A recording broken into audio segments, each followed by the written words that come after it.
அனைவருக்கும் இனிய காலை வணக்கம். தோன்றின் புகழோடு தோன்றுக அஃதில்லார் தோன்றலின் தோன்றாமை நன்றி என்பதற்கு கர்ம வீரர் கருப்பு காந்தி கிங் மேக்கர் என போற்றப்படும் காமராஜரை பற்றி நான் இங்கு பேச வந்துள்ளேன்.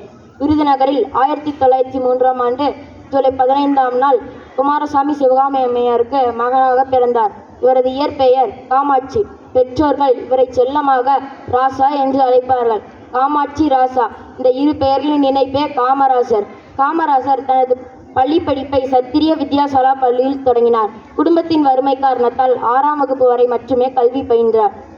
அவரது தந்தை இளமையிலே மறைந்ததால் அவரது தாய் மாமன் வீட்டில் வளர்ந்தார். குடும்பத்தின் வறுமை காரணத்தால் அவரது மாமாவின் துணிக்கடையில் வேலைக்கு சேர்ந்தார்.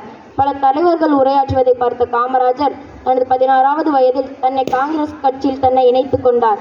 பல போராட்டங்களில் கலந்து கொண்ட காமராஜர் தனது வாழ்நாளில் 9 ஆண்டுகளுக்கு சிறையில் இருந்தார். 1953 முதன்முறையாக தமிழகத்தின் முதல்வரானார்.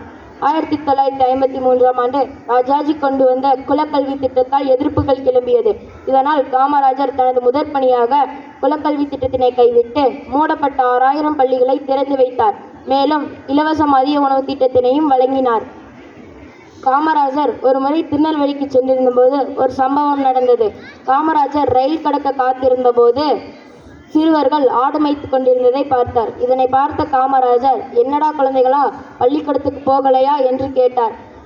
அதுக்கு சிறுவர்கள், நான் பள்ளிக்கூடத்திற்கு போனால் மட்டும் எனக்கு சாப்பிட உணவா தருவீங்க என்று ஒரு சிறுவன் சாதாரணமாக கேட்டான்.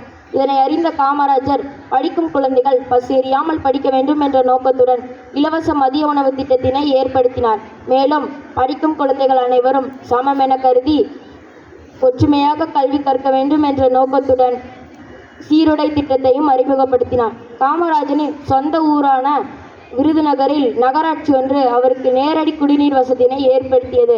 இதனை மறுத்துவிட்டார் காமராஜர்.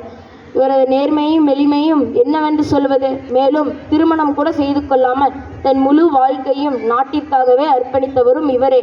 காமராஜர் தனது 72வது வயதில் மாரடைப்பு காரணத்தால் அக்டோபர் 2, 1975 இயற்கை ஏந்தினார். இவர் இறந்தபோது இவரிடம் சொத்துக்களே இல்லை.